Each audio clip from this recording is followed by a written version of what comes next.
Hello everybody, welcome to Top Sim and welcome to some more brand new sim racing content. This time coming from Assetto Corsa, more specifically the folks over at Race Sim Studio.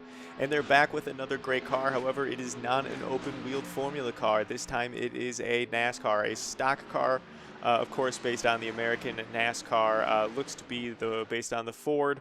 And it was a little bit of a surprise coming from me. I don't, of course, have my ear to the grindstone over at Race Sim Studios, but I just saw the announcement of, hey, this is hit the store, go get it, you can go find it, and I did. I went and found it. And it looked like a lot of fun, and it is a lot of fun. It's especially if you are a fan of oval racing. I never really got into oval racing specifically, but I really wanted to give it a go. There's some track combinations, some style of racing that I just have had a little bit of an itch for, and I didn't necessarily want to pay to do them in iRacing. So it's nice to be able to have this option from Race Sim Studios, and as far as I can tell, it is up there with all the other AAA stock car content that I could put my grubby little paws on and test out and try out. It's a lot of fun. I think if anybody's even remotely interested in it, you'd have a good time with it, and it's not one of those cars that's just for some certain people. This is just a fun car that replicates the stock car experience perfectly, which is going fast and turning left. The car did not want to turn right at all. I originally took this to the Charlotte Roval. It was not interested in any of those right-hand turns, no matter the speed, but it made the lefts just fine, which made the oval racing a lot of fun. Here we go. Here's the race. I hope you guys enjoy it. All right, here we are starting from a standing start, because in Assetto Corsa, that's just kind of the way you do things.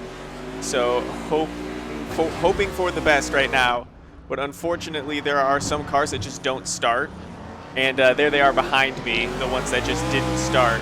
It's very strange. They just never end up moving and end up retiring.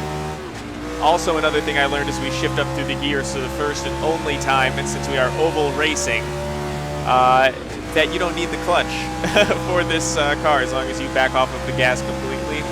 You can shift gears as you wish, and then of course flipping them on the downshifts. There's a caution coming up. Let's see, is that ahead of us? Hopefully not. Oh, that's why the caution is, because there's one of those cars just stopped on the home stretch in front of the finish line. Whoa, into the walls for us. Luckily we kept control of it, didn't really lose much speed.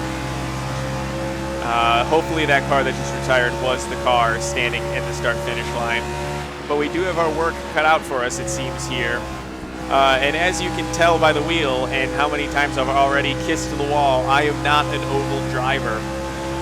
More of an open-wheel, tin-top GTE kind of driver. But when I saw that this pack from Race Sim Studios had come out, or rather this car, I thought, like, oh, I've got to get my hands on this. I've got to try it, because Race Sim Studios always makes fantastic products. I love their Formula Hybrid. I love the amount of detail that they put into the car. I love that the way the car looks. And so when I saw that this was released, I thought, of course I'm going to give it a try. And I've been curious about some sort of oval configuration, if not standard stock car racing, but putting other cars like Formula 1 cars, whoa, and other cars like that on ovals and seeing what happens. So I've been having some kind of oval curiosity. And so when I saw that this had released, it seemed like the perfect opportunity to see what some traditional oval racing was all about. I did try to race this on a Roval, the Charlotte Roval. Here we are at Charlotte Motor Speedway in the oval section, but I tried to do the road oval, and the car just couldn't turn right for the life of it. I tried so much. I tried slowing down way more than below what the pace would be for that lap against AI, and it just wasn't cutting the cheese, so to say. It was making left turns perfectly, but unfortunately it just couldn't make any right turn on the course. And so because of that, we had to go with the oval configuration, and I'm sure with the proper setup and actually knowing how to set a stock car up, or a car in general for particular road courses, I'm sure it would have been fine. But since I don't know how to do that, it's a little bit out of my grasp at this moment in time. However, for this kind of, for what it's built for, this oval racing, for stock car oval racing, it's perfect at that. this feels better than oval racing I felt like could feel, especially for something in Assetto Corsa, for something outside of R Factor 2 or outside of iRacing. iRacing, of course, being known for its oval racing, but this is something that kind of, if you're interested in stepping into iRacing oval racing, this would be a perfect way to try it out. It costs way less to get into, this as opposed to getting into a subscription for iRacing. So if oval racing is something you're interested in checking out, this is definitely worth it. This is a lot of fun. I didn't know that I would be having so much fun. Oh boy, there we go. When I got it, I was like, oh, it'll be fun for a little bit, and eventually turning left will wear on me. But as I've practiced with it, as the day's gone on, and as I've gotten into more situations with it and racing against the AI more, I can start to see why people have an interest in this type of racing. Number one, it's really fast. You're always at the limit of what the car and the tires can allow. Because of that, there's always that inherent excitement for it. So that's understandable. I guess I get that. The other thing is there's contact. There's rough racing. There is, some serious competition for every position at every single corner. Because of the way, the racing goes, there's not always tons of passing opportunities. So when you get one, you have to go for it. And I think that makes the racing a lot more exciting for the racers in it.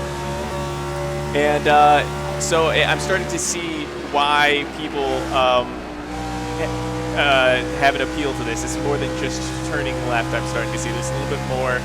It's more speed. It's a little bit more precision than I thought. But the competition among each position, has to be a huge part of it as well. Like this battle for this position, I'm having down in 13th place. But there he goes. 13th place, started I think from the rear of the field. But this is a great combo of car. I think it's definitely right up the alley from Racing Studios, something that you're used to seeing from them. I'm excited to see the skins that come with it. I'm excited to see the updates that go.